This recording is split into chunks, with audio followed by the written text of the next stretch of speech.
And I do believe that we have rotten politics, and I'm not using that as an exaggeration. Hey everyone and welcome. In this video we're going to be having a look at the WEF, the World Economic Forum, and Klaus Schwab, as he has issued Global Fears List for 2022. Ooh! Quick, I'll give you a couple of seconds. Go and hide behind your couch just like he wants. Now let's remember who Klaus Schwab is, shall we? He's the one that came out with the line, "Welcome to 2030. I own nothing, have no privacy, and life has never been better." Yep, this is the same dude.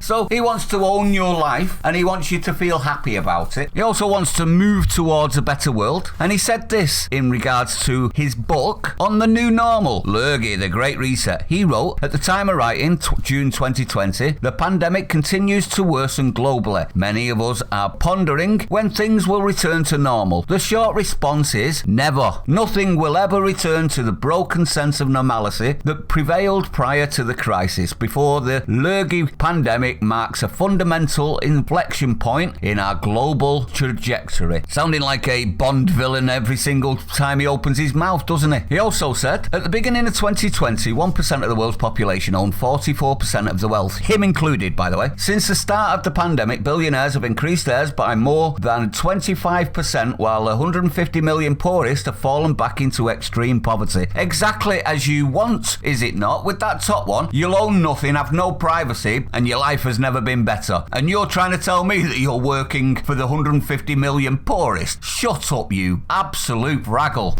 But anyway, let's get back to the actual list of global fears that we should all be terrified about. Are we ready? Number 1, world outlook. Pandemic and its economic and societal impacts still pose a critical threat to the world, the report said. Big differences between rich and poor nations. Here we go. We got to share our wealth with the poor, but not his. Access to vaccines mean their economies are recovering at uneven rates, which could widen social divisions and heighten geopolitical tensions. Absolutely ridiculous. Next one. Digital disharmony. Attacks on critical infrastructure, misinformation, fraud, and digital safety in 2022 will impact public trust in digital systems.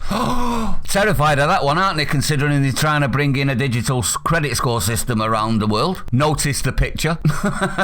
An increased cost for all stakeholders. There's the main one, isn't it? The stakeholders. This is the 1% that he's talking about earlier on, obviously. Then we've got the space race. The most immediate consequence of increased space activity is a higher risk of collision between near-Earth's infrastructure and space objects. Of course it is, which could affect the orbits upon which key systems on Earth rely. It's gonna knock us off orbit and kill us all. Then we've got, obviously, climate threats. The environment remains the biggest long-term blah, blah, blah, blah, blah, blah. Isn't that what the Goblin said? Blah, blah, blah. Next up, we've got world borders and diplomacy. Oh. The report expresses the concern lingering the effects of the lurgy pandemic, increasing economic protectionism. How dare you want to protect your economy? You should be in the boat with us all.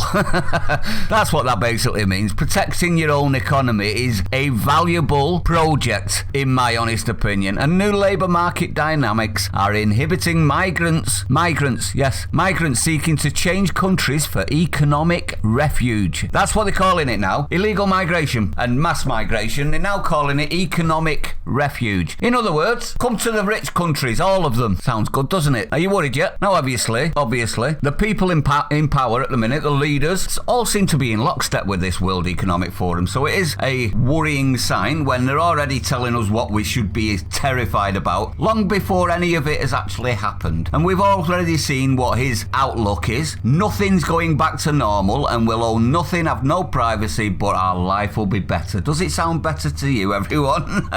How about this? 2-finger salute, Klaus Schwab. Stick it up your back door passage. We don't care what you say, do we, everyone? Stay sane. See you on the next one.